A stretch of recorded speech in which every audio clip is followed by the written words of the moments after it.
China's image issues means that you're going to have water bottles inside of your shoes. Okay, so you're telling me that image issues in China are going to put water bottles that I drink from inside my shoes? Yes, water bottles just like these will be inside of your shoes because of China's image issues. Let's get to it.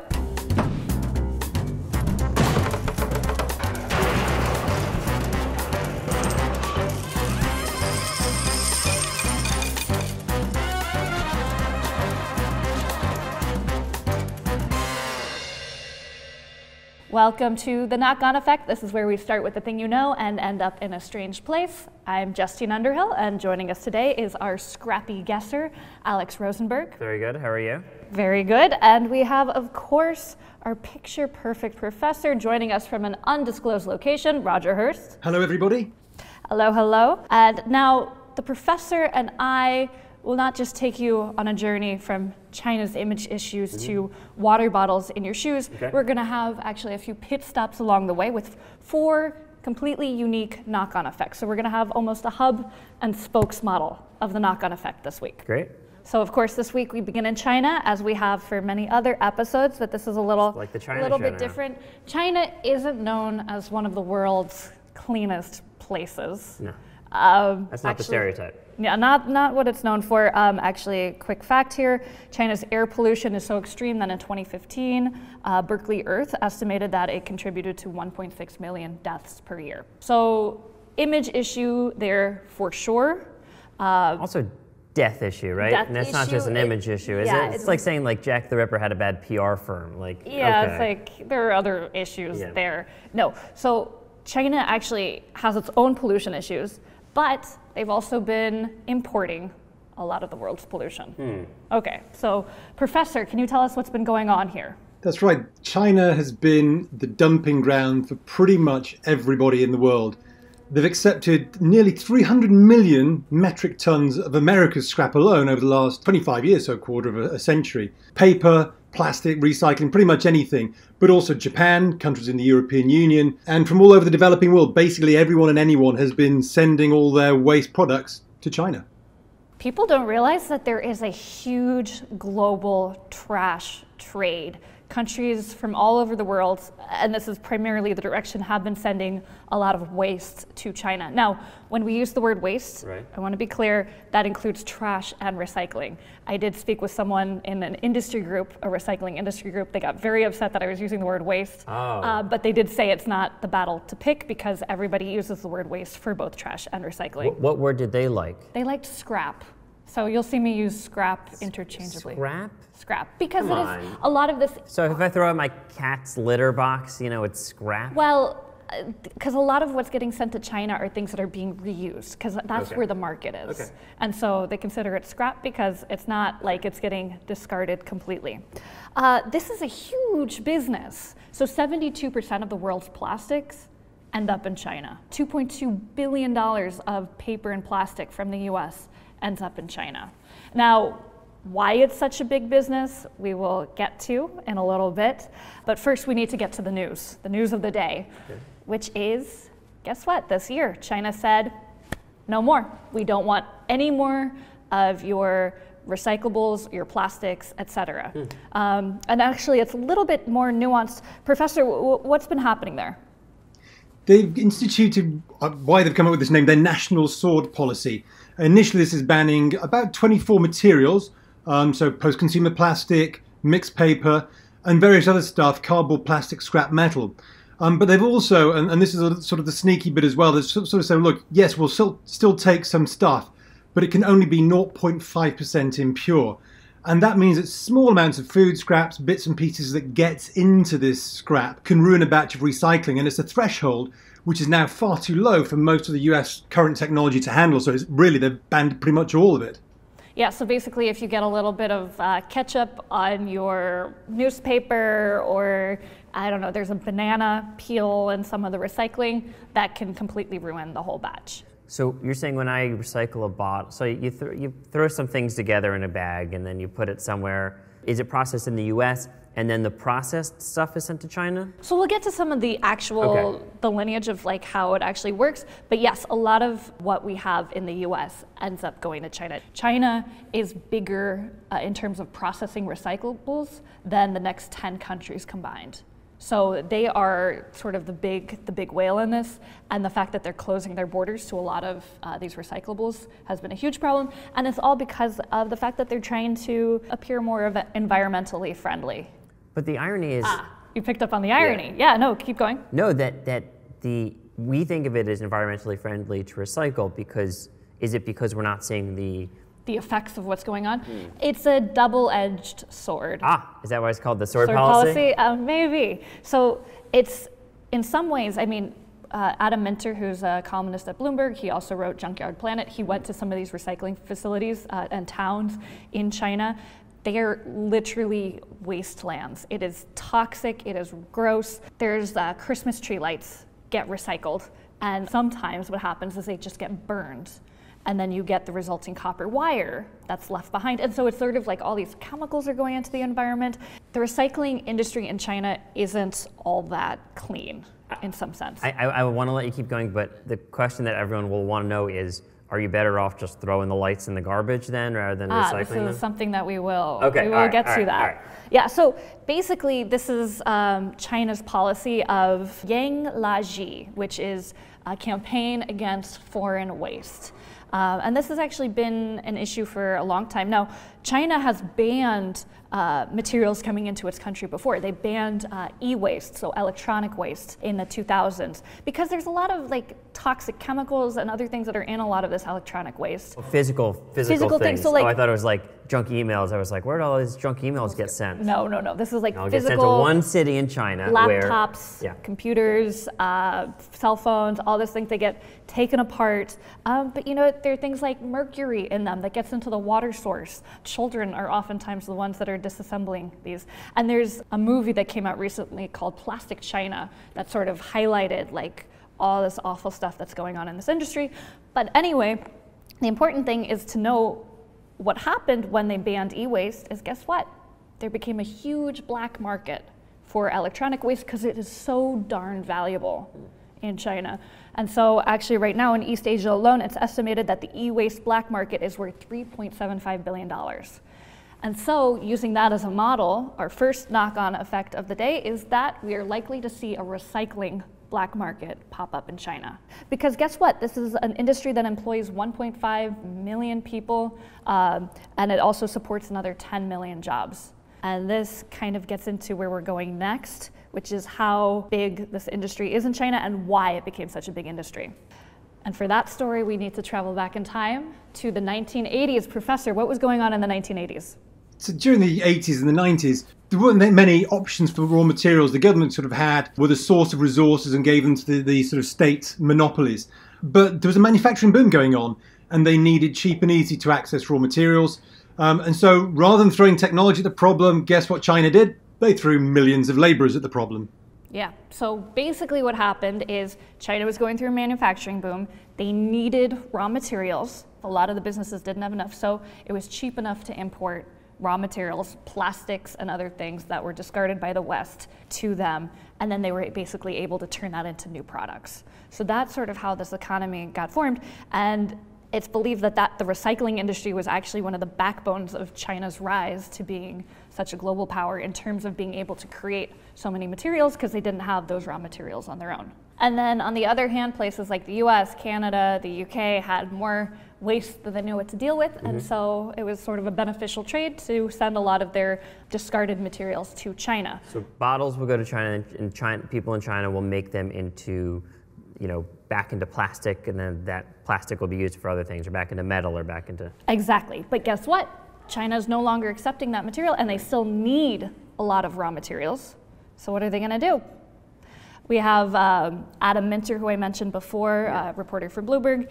He went to a paper recycling conference in China, and a trade association candidly said that they're facing a shortfall of at least 5 million metric tons of raw material. So a lot of this material has to come from somewhere. They're not getting it from the recycling anymore. That leads us to our next knock-on effect. Knock-on effect number 2. China is buying more virgin plastics. So virgin is the new sorts of plastic. Right. China's actually turning to the petrochemical industry in the US, specifically Houston, amongst other places, to meet its plastic demand. So Professor, what's going on here? Well, brand spanking new plastic is replacing all the recycled stuff. And it's great for some of the chemical companies, people like Dow DuPont, who are basically finding a new market for millions of tons of new production. And this is expected to quintuple certain types of production by 2020. So it's big. And you can see this in virgin polyethylene. Imports are now up 19%, while scrap of polyethylene imports has dropped by 11%. So this is big business, and US companies are at the vanguard. Yeah, so the fact that China is no longer recycling as much, they're actually buying more plastics from the US, so kind of a new plastic specifically. It was expected there's going to be a lot more plastic facilities actually coming online in the US in the coming years, and so there was thoughts that there's going to be drops in new plastic prices, but it seems that that's actually not going to be the case because of all the insane demand that suddenly sprung up in China. So, and I'll go back to this irony as I'm learning about it, but because China is trying to look more environmental, actually more plastic is just going to waste, and more oil is just being converted into new plastic, which is probably not a super environmental process. That's exactly right. So there is, that is sort of the other side of the sword here. Or the shoe. Or the shoe. Which I'm waiting to get back to. Next shoe to drop. Well, for the next economic impact that we have for our next knock-on effect, we do need a little bit of background. So the background is basically recycling companies, so that could be companies or local municipalities collect all the recycling, then they sell it, so they actually get a profit. They sell it to someone to go through it, sort it, melt it down, all that other stuff. And so that process, they're getting paid for selling off what's usable waste. Those prices are getting affected because municipalities, those companies aren't able to make as much money, and we'll get to that knock-on effect.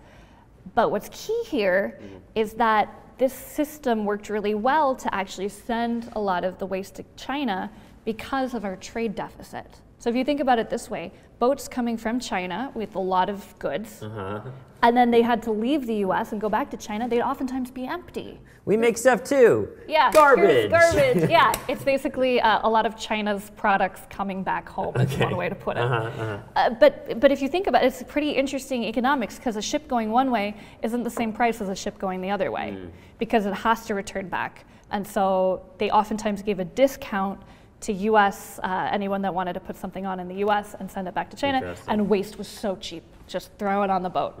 And so shippers are going to be affected. So now because of this ban, we're gonna see more empty ships returning to China. And the other thing is that it's gonna cost more to actually get rid of our recycling because it's now going to places like Malaysia and India, and there aren't as many boats that wanna go there. And so the shipping costs are actually gonna be a lot more.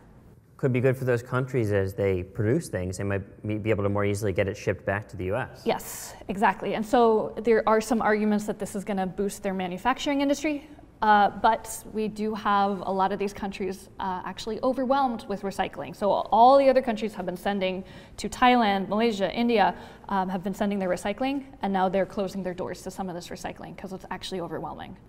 So it's sort of shutting down business even in other countries. Now, for the next knock-on effect, we want to focus on recycling companies, some of the recycling companies and the process that we were just talking about. Professor, can you tell us about what's going on with recycling companies in the United States? It's problems with profits and profit projections. I think it's the two biggest solid waste service companies are Waste Management and Republic Services, and both of them recently downgraded their profit forecasts in the recycling divisions, which is obviously quite a big part of their business. In fact, Republic now loses money on most of the recycled scrap it now sells overseas, so the sources of cash revenue have started to dry up. Yeah, so I actually have a quote here from Richard Coupland, who's at Republic Services. He said, quote, "At this point in time, we have zero volume going to China.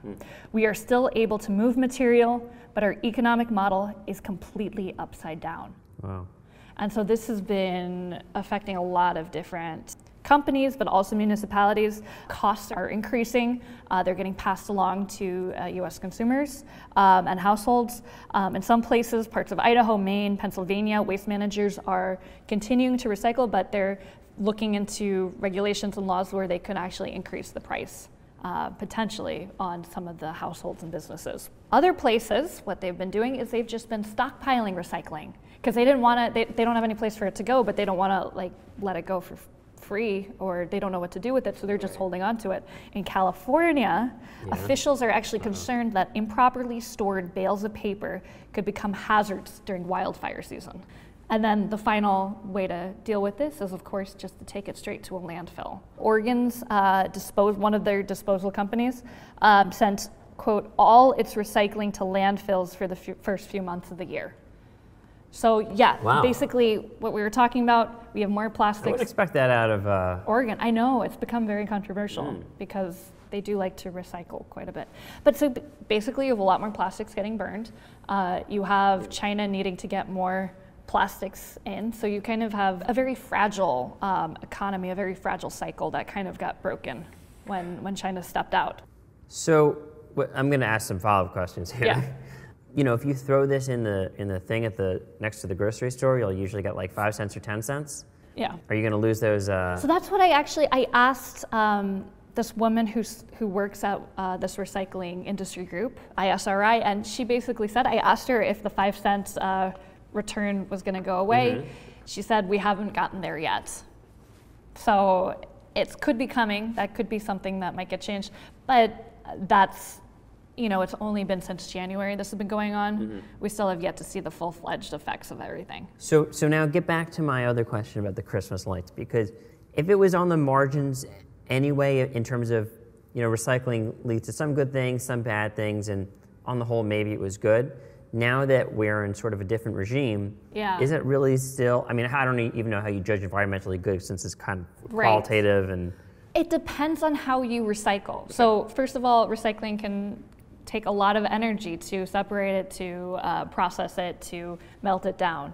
And there are all those fights you get in about, do you keep the cap on or not? Yeah, you know? right. And a lot of people recycle improperly, so there's all sorts of, and that can mess up a lot of things.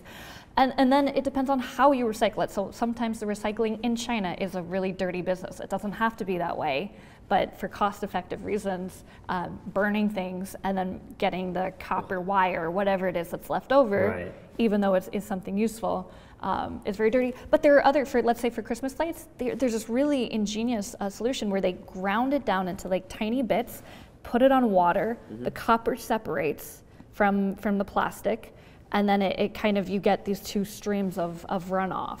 Kids, this is a fun thing to do at home when Christmas is over. All January, you can separate materials. Yeah, exactly. So there are different ways to go about doing it. It all depends on how you actually do it, whether it's a really dirty, labor-intensive, energy-intensive business or not. Right, and this, I have to ask one more granular, no pun intended, question, which is the obvious solution would seem to be a technological one that, you know, China or Malaysia or India would come up with the technologies that use all this stuff and do it in a cleaner way so you don't get the horrible pollution. Right, but the whole reason that this grew into such a big industry was because China threw so many laborers at it. Labor was cheap in China, and it was just easier to have humans sort through it and figure it out. Right now, labor isn't as cheap in China, so you do have the recycling industries moving, even without this regulations that are going on in China, moving away from China because it's just not as cheap as it used to be. So you kind of have this whole ecosystem that's falling apart. And then, of course, we have our final knock-on effect. Yeah, okay, so let's recap a little bit. So we have China no longer buying the world's scrap materials. Just like that, you wanted to play with something. I was recapping. Oh, okay, oh, ha, ha, ha. Sorry. And that means that there's a glut of recycled materials looking for a home. So prices of recycled plastic have plummeted because you have all the stuff that's not being used. I mean, the biggest buyer is no longer there. So it's become a lot cheaper for companies that use recycled plastics to be able to collect these materials. Now I want to back up a little bit. So 1 million plastic bottles are sold every minute in the world, which is quite a lot. So do you know what these get turned into? No. So they get turned into pellets. I like that it was the most boring answer possible, and you said it with such pellets. Yeah, it's vim. Well, basically what happens is recycled bottles get downcycled. They don't often get turned back into plastic water bottles because it's a little bit cloudy, the plastic. They have to get turned into something that's a little bit of a lesser quality. So they get downcycled into things like lawn chairs. Carpeting actually has a lot of plastic water bottles in it. Bags, packaging, synthetic fibers for clothing. That's become in big demand because of the athleisure trend. And then it's all those things that are wicking away. It's just you drink the water, you work out, you sweat, you drink the water, you work out. It's like all a cycle. Big cycle all in your body. And then, of course, these get downcycled into shoes. So it's no surprise right now that because plastics have become so much cheaper, specifically recycled plastics, Adidas came out last month and said that it's committed to using only recycled plastics in all of its products by 2024. So, Professor, what are some of the numbers here? Adidas, they launched their first mass-produced running shoe with recycled water bottles in 2016, and they're targeting 5 million of sales this year, and they hope to raise this to 11 million sales by 2019. Now, Adidas isn't the only brand doing this. Oh, I'm just saying it doesn't say. Not your shoe. But it looks recycled, doesn't it? It does look recycled look, right? Yeah, it does look recycled. I mean, so maybe Nike will hop on the bandwagon here too. Excuse me, that's New Balance. Oh, it has an N, you're right. That's true. Okay, ew, put your shoe back on, or not. So clothing brands like Patagonia, H&M, they already use a lot of recycled polyester in some of their materials.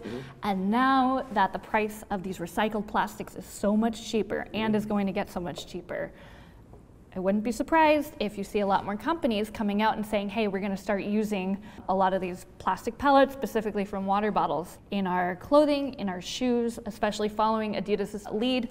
Companies, when I was talking to the woman who worked at ISRI, she said that a lot of companies do this for social responsibility reasons, but then I said, but are they really doing it for social responsibility reasons? Or are they doing it because it's cheaper to use some of this recycled plastic? And she said it's definitely a little bit of both. But in their reports, they're not going to say, oh, we did it because it's cheaper. They're going to say we did it because it's friendly or socially responsible. Right. So yeah, based on that, you're going to start to see more plastic water bottles in your shoes, definitely in the future as these prices come down. Now, how much will the price of oil affect this whole ecosystem? Oh, very much. So oil affects the virgin plastic industry. And so actually new plastics very highly track that dimension. But now you're going to have a lot of more demand from China coming online for those plastics, so that's definitely pushing up the price. And the US is actually investing heavily in having more recycling plants here where we actually break down the materials. So basically taking what China used to be and bringing it home. So yeah, it could be a whole new world, especially in Wisconsin. Wisconsin's going to be bringing on a bunch of new factories very soon. We always end in some random state. You ever notice that? It's like Wisconsin. Wisconsin. Wisconsin with the sand too. Yeah. Maybe they'll use the sand. Maybe it'll be the same. It'll be there's like a Taco Bell Pizza Hut. Could be like a sand and recycling factory. Well, we'll see about that. That's where I want to work. Do you have any takeaways from all of this? Oh my goodness. You know what? It's fascinating how, and this is what's really fascinating about China, that they're so powerful, they're so in the middle of everything, as the U.S. is, but since the U.S. is more, I think I'm allowed to say this, more democratic, more capitalistic than China is, like the 10-cent bottle deposit, that's going to be there for centuries, just like we're still making pennies because there's so many stakeholders and so many people have to weigh in, and there's not one person who can snap their fingers and say, you know what, enough with all these plastics, because it's up to the individual companies to an extent it's not in China. It's really interesting that China is so powerful and they're so centrally managed still that small decisions just ripple across the world in ways that even the U.S. president, who probably is more powerful than Xi Jinping in a technical sense, I mean, could blow up the world faster, that's for sure, but that the U.S. president couldn't affect the global supply chain as quickly or easily. Right, and that's because basically China, and we've seen this in a bunch of other knock-on effects, has built itself up as controlling and having almost monopolies on certain fields. So whether it be certain materials or certain things like wine and having such a big influence there. Yeah. We see them basically controlling a lot of different aspects. Oh, you just turned water into wine. Yes, oh, there you go. Professor, do you have any takeaways? It's fascinating, isn't it? I mean, I'm just listening to the whole kind of the fact that everybody used China as its dumping ground and then complained about China being a dumping ground. and now, you know, it's going into reverse, but then it means that the recycling is actually now potentially becoming more efficient and actually proper recycling. I mean, it's fascinating, and it kind of feels like it's going in a better direction now. Yeah, actually. So while people were saying like, oh, this is actually not very environmentally friendly, I do think that this is actually pushing us or forcing us to go in a better direction overall. Hope so. Yeah. All right. Well, that does it for this week's KnockOn Nicely done, Effects. Justine. Thank you. Yeah. All our different KnockOn effects, all the different areas that get impacted from shipping to DuPont to the plastics industry, all these wonderful things. Thank you guys so much. You can catch us every week on Thursday on realvision.com/the KnockOn Effect. We also have a podcast. I'm so excited to do the podcast version too. Yeah. We have a podcast version every week. That's on any podcast app pretty much under the feed Real Vision Presents. And when you check out realvision.com/KnockOn Effect, also make sure to sign up for your 14-day free trial. Yeah, actually, speaking of Xi Jinping and Trump, Harold Malmgren, who's been an advisor to many presidents, actually weighed in on the relative power of the two of them. So I was sort of stealing a little from Harold there, my point I made, but I really recommend you check out the full 60-minute interview, which was done in this very studio with Brian Price. Our brand new studios. Yes. Great. Okay, well, we'll see you guys next week. No, nothing fun to play with this time.